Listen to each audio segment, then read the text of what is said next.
Legend has it he was born in the mountains, raised with wolves, and schooled by life itself. In city after city, I studied the magnificent art of this true Renaissance man, but never once had I met the myth himself. When I finally did track him down to his hidden Victorian home and studio, he graciously agreed to let his craft be televised. My name, Blainwick Chipworth, the mad visual scientist, Lonnie Hands-On. Welcome to the Funhouse. Welcome to Lonnie's world.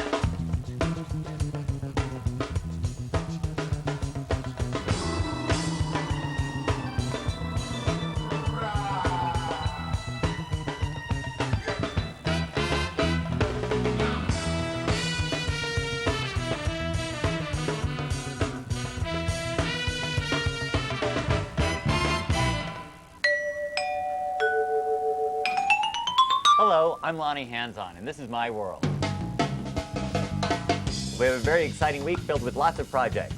We're going to introduce you to some strange materials, some great tools. We're going to make some lampshades, chandelier, wall treatment, and a few surprises. As you know, the studio has often sent tapes challenging us to do something incredibly wild or impossible artistically. It took forever to go through the thousands of viewer tapes that were sent in. We have found a particularly juicy one. Hi Lonnie, my name is Melissa and this is my design challenge for you. I would like to go to Mardi Gras this year. I'd like to go to Rio, Venice, even New Orleans. So I need a costume that will travel well, it's gonna fit in a suitcase, weigh 30 pounds or less, and I want it to be crazy cool. Thanks Lonnie, you rock. So of course, you know we have to take the request and then go over the top. So, this is how we're gonna up the ante. Not only is the costume going to come out of the suitcase, the costume is going to be the suitcase. And the backpack that she takes to the airport will reverse into the full-blown Mardi Gras parade costume. Can you do that? I don't know. Now, New Orleans has an umbrella. For Venice, if she's going there, we're going to need a crown. And then if we go Rio, the point there is to do parade.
Lonnie is the opposite of a surrealist.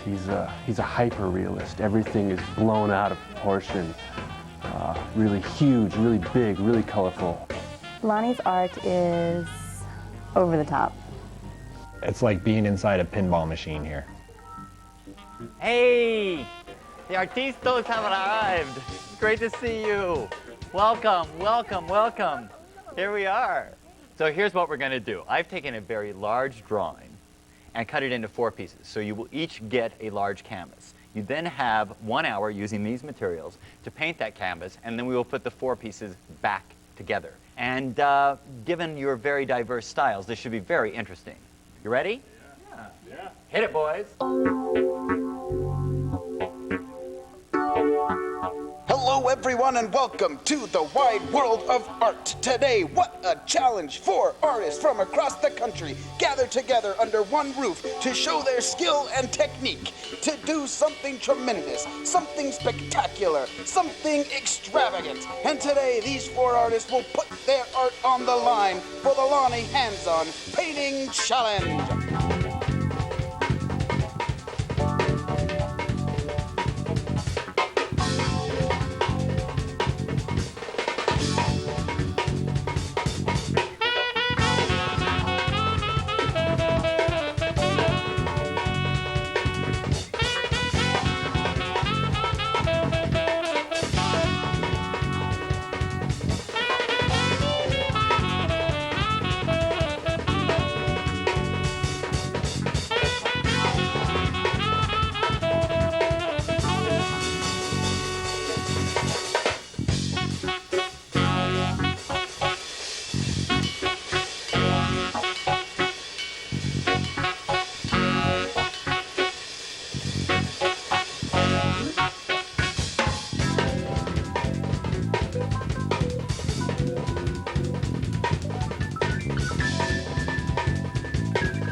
Well, ladies and gentlemen, here it is. Time is up. Look at those 4 pieces. My, oh my. I don't see how they're going to fit together, but boy, are they beautiful. Let's see if Lonnie can work some final magic in overtime as they try to tie all 4 together. As you know, in art, anything is possible, and these artists know more possibilities than Pooch Pang in the Xing Chao. What a fantastic piece! Look at it again from the beginning to the end. My, oh my, what a work from these wonderful artists!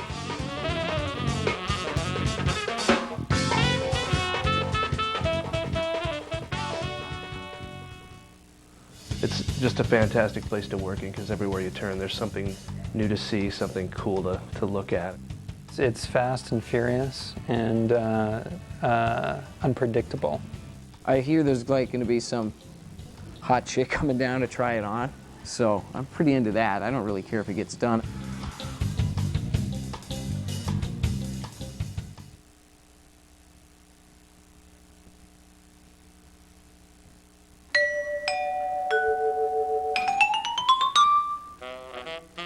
I have taken my favorite bag that I've had for 21 years. It's an Eagle Creek that's traveled all over the world with me, and we are beginning to deconstruct it. So it will work both as a costume and as a suitcase. This upper section we have removed from the backpack section. We're leaving the strong padded shoulders.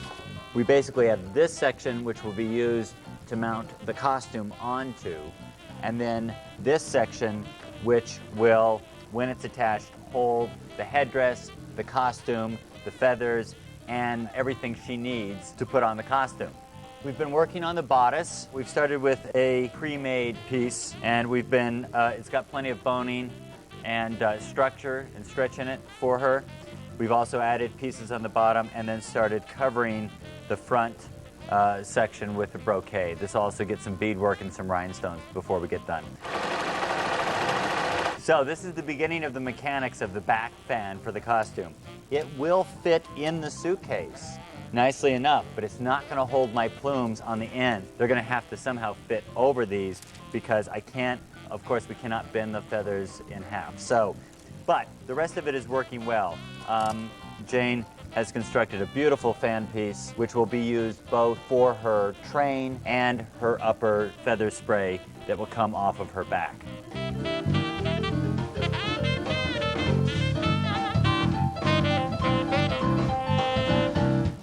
You know, I love old papers, or ephemera as it's officially called. Things that are to last but a day. Airplane tickets, maps, brochures, newspapers, all that groovy stuff that's sitting in attics and basements everywhere. It's nice to give it a new life. I've used it a lot throughout the studio and walls and other objects. We've done boxes and luggage with it. And today we're going to cover a couple of walls as well as make several lampshades out of post-World War II paper. Well, now we're ready to decoupage the walls with ephemera. All we have to do is move the furniture and we're ready to go. I'm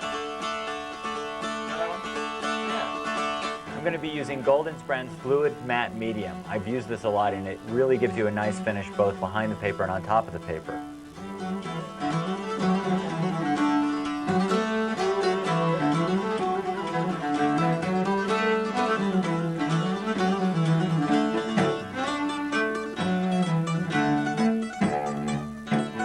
We're almost done with our decoupage wall, so just a couple of things that we need to take care of. First of all, the bottom baseboard looked a little blank to me, and I found this really cool old packing tape from an old shoe store. So I'm going to run that around the bottom. And then the other thing we need to take care of is the switch plate cover.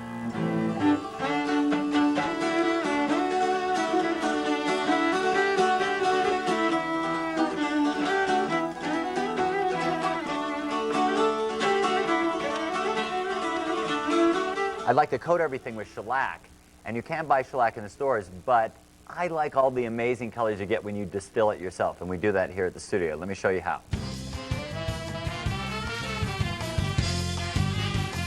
So I've pulled a whole bunch of shellac off the shelves to show you all the different kinds. Shellac is actually shell-lac. It comes from the lac bug, and the lac bug makes a shell to live in, which it's sucking out of the tree, which is the sap from the tree, while it's hatching its eggs, and then these little houses are then harvested to make shellac. Shellac is used for a lot of different things. It's used as a varnish. It has been used for thousands of years. It's actually a non-toxic, organic coating. I like it a lot better than polyurethane for those reasons.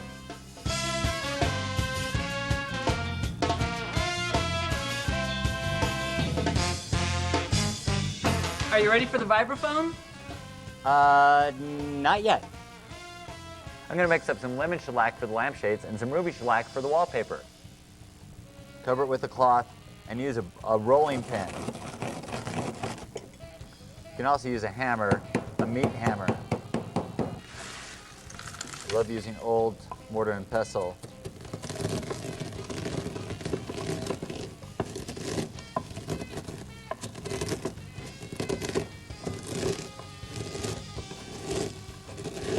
See about what size crushed it into. The next step is to use alcohol to dissolve the shellac. No, not that kind. This kind, denatured alcohol.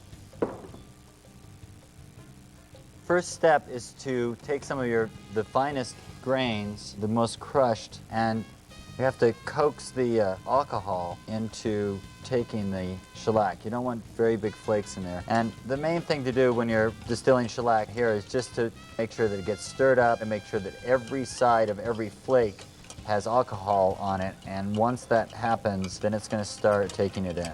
For some reason, the first sprinkles that you put in seem to take forever. They don't want to take in. And then once that happens, then it's almost as if the cell structure is opened up and you can move a lot faster.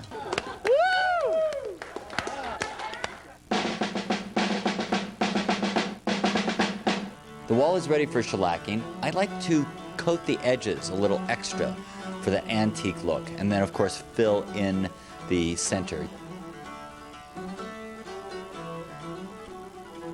You can put as many coats on as you like. Obviously, each creates a darker and darker finish. All we have to do is replace the furniture, and this project is finished.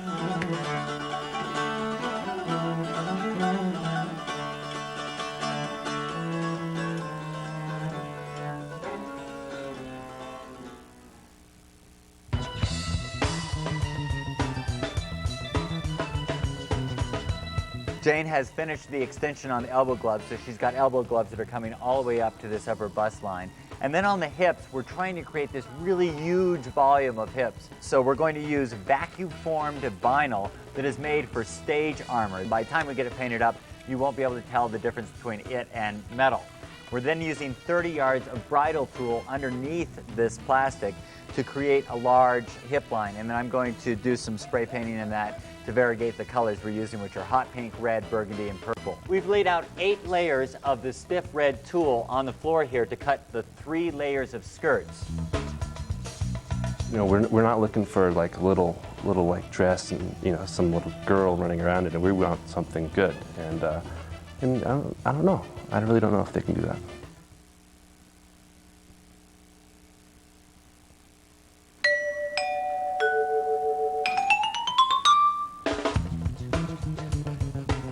This is Foss shape. It's like a felt kind of material. It's heat activated.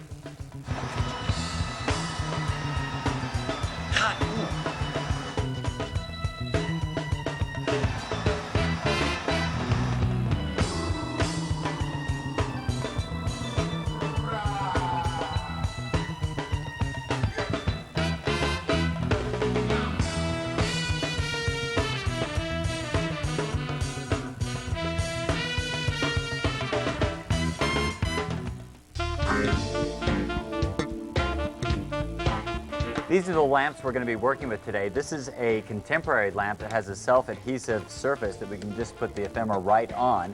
And then these 3 are really interesting pieces that I picked up at auction. They're called trench art, and they're made out of shells that guys took home as souvenirs after one of the wars. We've collected all kinds of interesting papers to use. This is a newspaper from 1947. We can read about Greer Garson's divorce.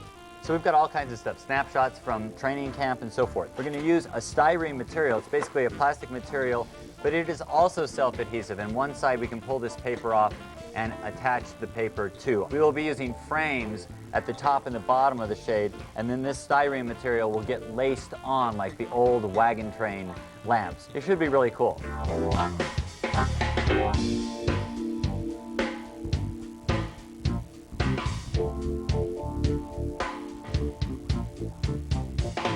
If you don't want to go through the trouble of making an entire lampshade, you can also buy these self-adhesive pre-made lamps that you just buy off the rack. I'll show you a little trick when you're laying papers over each other and they're not fitting. I actually put the lamp inside of this so that I can see my double layers, and I'm going to trim, and I'm not going to cut through the second layer. I'm only cutting through this first layer of newspaper so that I can trim that off and just connect it where I want to connect it. I'm going to put a little glue under some of these edges that are sticking out, and then we're ready to put the lampshades together.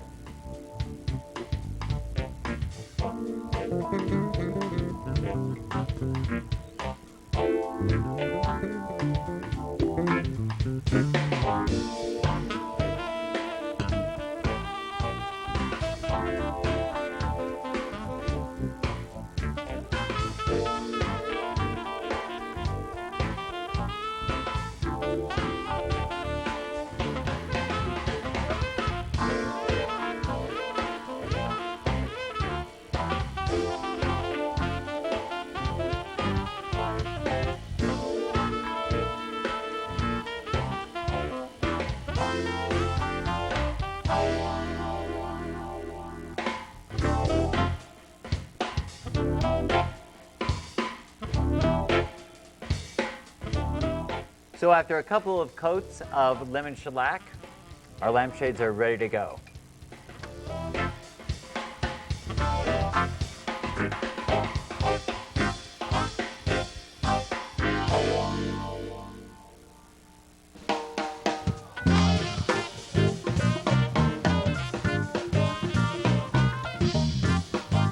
Hey, this is Lonnie on the road, and we're in Chicago. We're at the largest trade show for the retail industry in the world. And I keep on thinking about all of these textures and all of these finishes.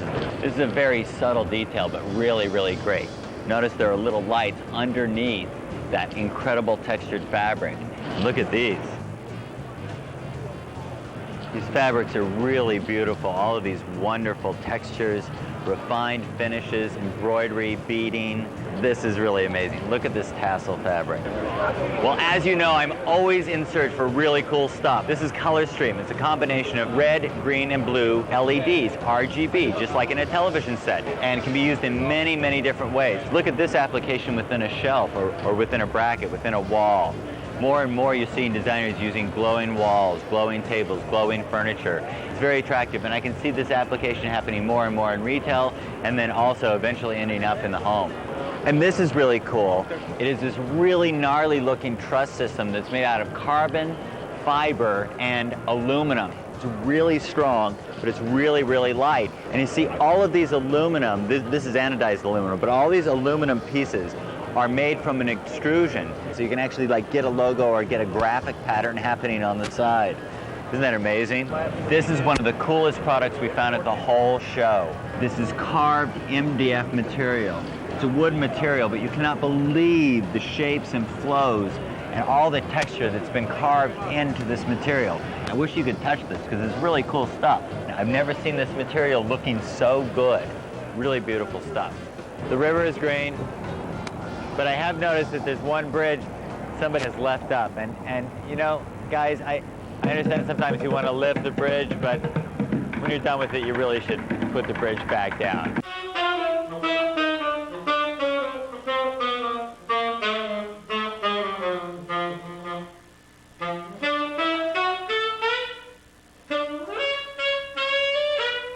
I've been trying to figure out how I'm going to solve the problems of the shoulder straps and the necklace to blend with this fake armor that we're using. I was inspired by this planter that I found in the bathroom. It has sort of the shapes or the look that I want, something very hard to go with all the soft feathers. So I then did some drawings of the kinds of shapes that I want to get out of the Foss shape, which is the heat-activated fabric, in the headdress, the shoulders, and in the necklace. In the back band, we have layered it between several different pieces of fabric. This is our original muslin, interfacing, outer fabric, ultra suede to reinforce it. 4 grommets will go here. Then it will tie onto the backpack, either down, sideways, or of course, in the up position.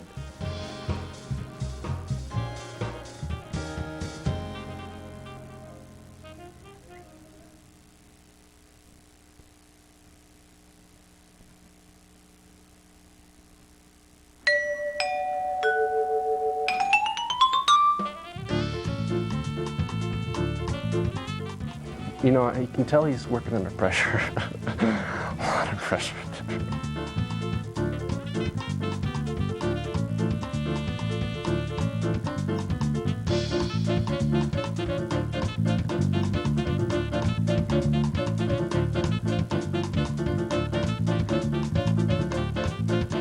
I've definitely been stealing a lot of things from set. I mean, that's one of the cool things. There's so much, you know, stuff and jewels and things like I like here. So I always try and wear like a bulky sort of over thing so I can go home with stuff.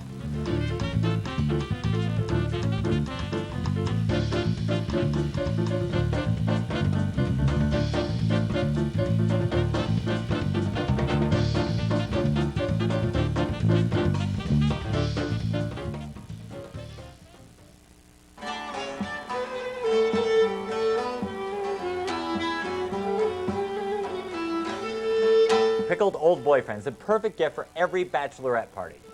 First of all, we use antique labels. When you can find these, they're great. I stick the label directly on the glass, again, of antique jars. Packing tape, just to seal that in. Then, taking 6 properly aged boyfriends. 2, 3, 4. Just pack them in just like pickles. 5, and 6. Then a secret pickling juice. The recipe is mainly water and then a lime green food coloring. Up to the line, cap it, seal the lid with a little red caution tape, and then with a large scale Sharpie marker, and I use Sharpie on the label as well, you write toxic, do not open. And there you go, pickled old boyfriends, the perfect gift for every bachelorette party.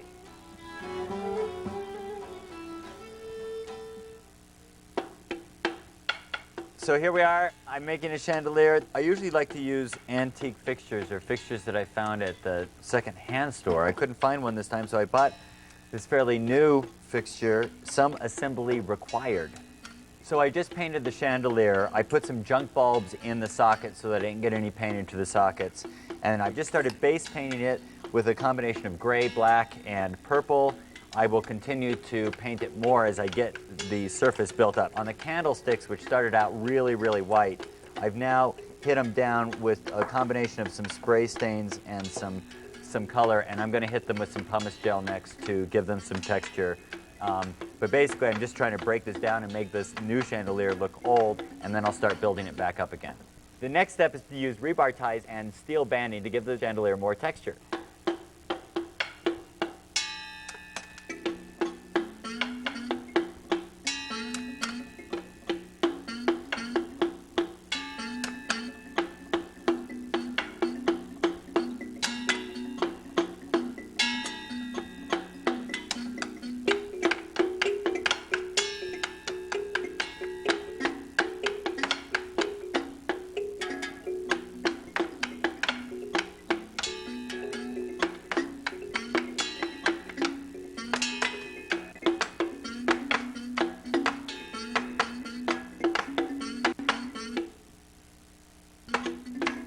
So we're on the last few rebar ties on the chandelier, and these have given me lots of places to hang drops and chains and other ornamental materials on. Now, you know the candle covers that go over each one of these arms. I've been working on those, and I've been gluing the gems on the sides after covering them with the right colors. There are some other items that I'm going to paint up for the chandelier as well. They include a bunch of cotton and wood beads. Right now they're sort of in various colors of gold, and I'm going to add a lot more red and purple to them. And these, which I absolutely love, they're copper-coated steel flowers. So I'm going to overglaze all of these parts in a transparent red and purple.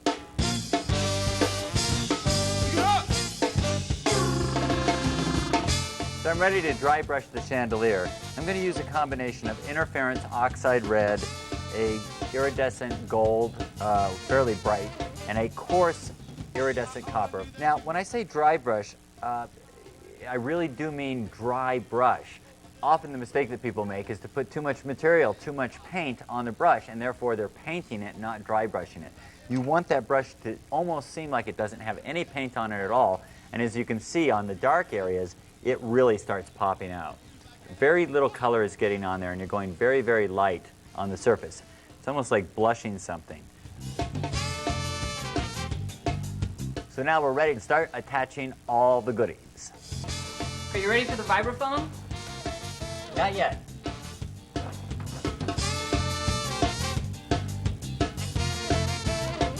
For $29.95, we'll pickle all of your old boyfriends. That's right. You send your old boyfriends to us at... Just old boyfriends, you know, commercial and... Yeah, okay, yeah.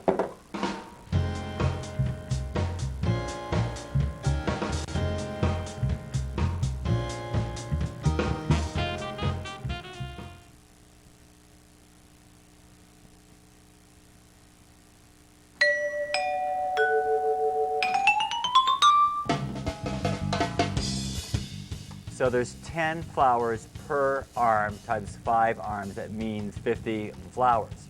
To make it into a flower, we're first going to make a pip by taking a piece of fine wire. This piece of wire is about 12 inches long.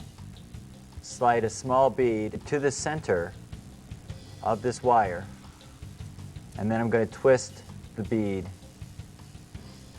so that we have a little twisted piece there. See that?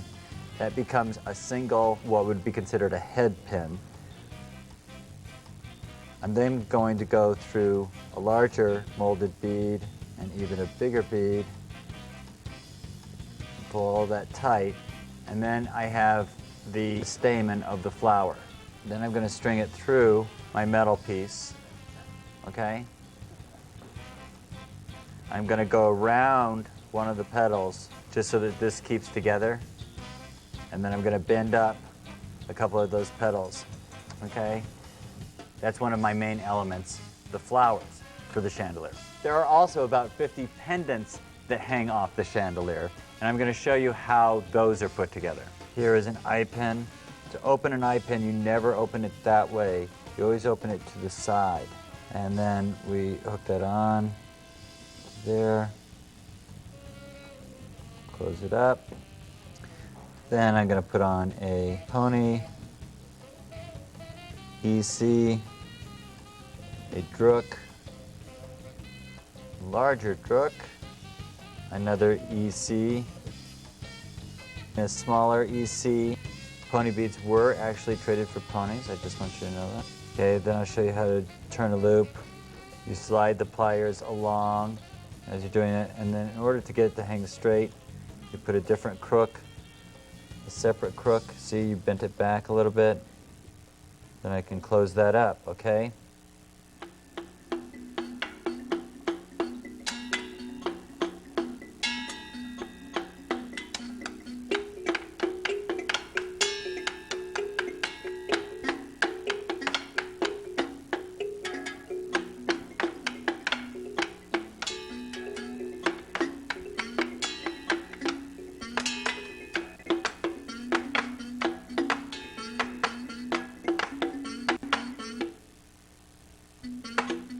I picked these yellow Christmas tree lamps for the chandelier. All lights don't have to be clear, you know. And voila, our little gypsy chandelier.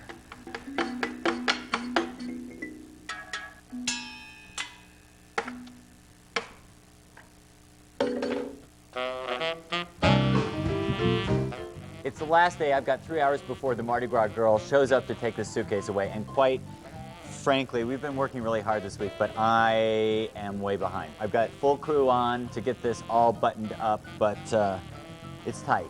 We've got the skirts are ready, the bodice is looking good. I've got a ton of feather work to do. I've got a ton of gilding to do, and it's just a matter of how many rhinestones we're going to be able to get on, I guess, but it's going to be tight.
Okay, here we go. Fit all the parts of the costume into the bag. Into the bag. We're going to fit the costume into the bag.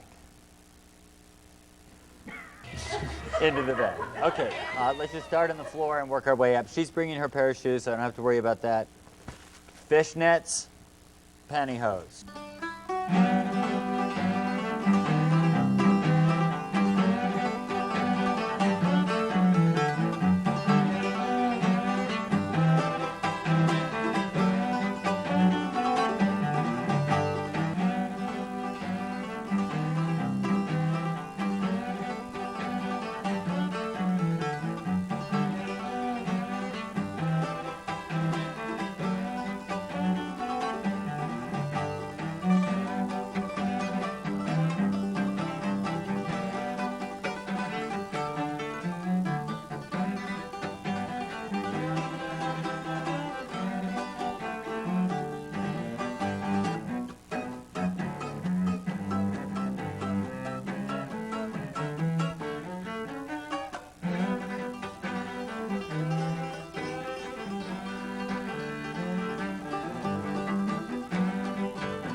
I'm gonna go get the scale.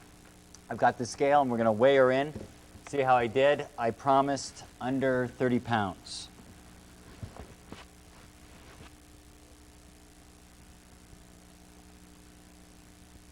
$15.75 pounds. So almost half. Half.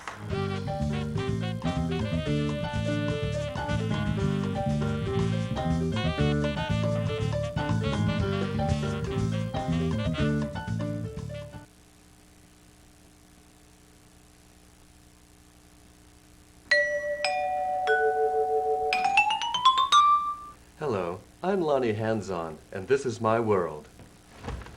Hey, Plainwick.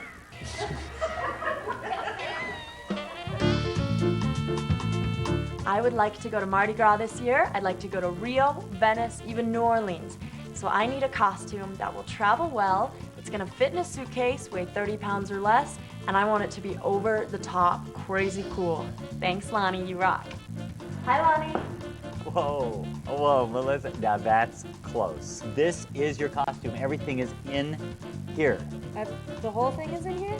Everything. I Everything. thought it was gonna be Big? big and crazy. Believe me, you're gonna be big and crazy. And as a bonus, you didn't know whether you were going to Rio, Venice, or New Orleans. So I've made all the accessories so that you've got accessories for each place. Because you know, Venice needs to be very elegant, and Rio, you need it very big and parade, and then in New Orleans, you need an umbrella, so it's all in here. And I've got a little bit of room here for a cosmetics case and your pair of shoes. I've got 3 pairs of shoes. 3. Yeah. Do you need 3? Well, well, they're very... 3 cities, right? Well, okay. Oh, well, we can see if they fit. I hope.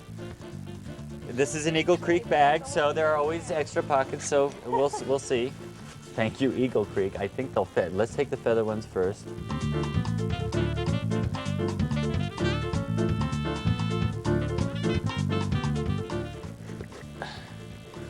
Okay. So we're still in one suitcase, and as an added bonus, because I know that you're schlepping through airports, it says a complete backpack on the back, ready for you to go. You can run through those airports in between the cities so you can hit all 3 Mardi Gras in 1 week. There you go. There are rooms over here you can use as a dressing room. Okay. And go see what you find. All right. Okay? There you go. Thank you.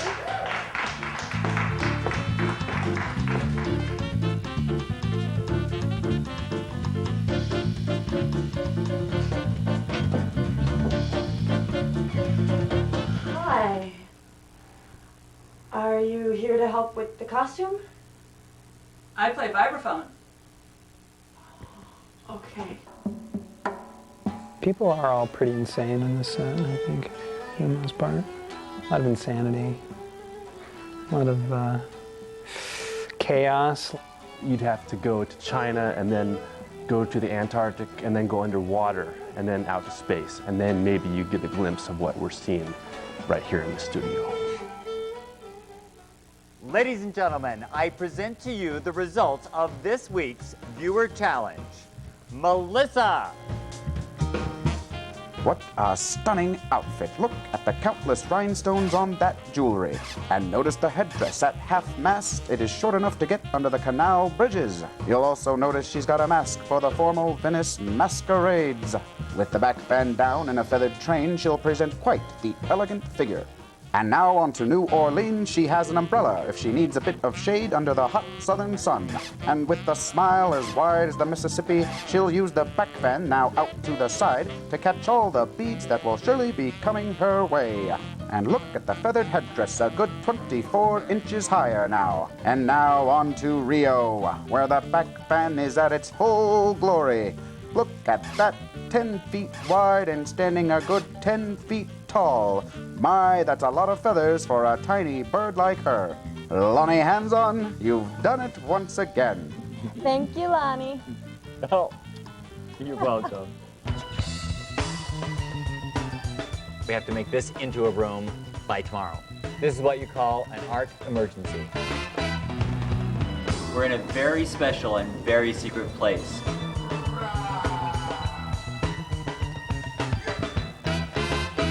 I hope I'm not interrupting, but You know, I have this party Saturday, and I'm going to make these wands. I want to make wands for everybody. And I can make them myself, but I wanted you just maybe to tweak them a little bit. Just help the idea along. And then I probably need 150. 150. Yeah. It's been a wild week. A fabulous cast and crew. Thank you, everyone, and thanks for watching.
Now?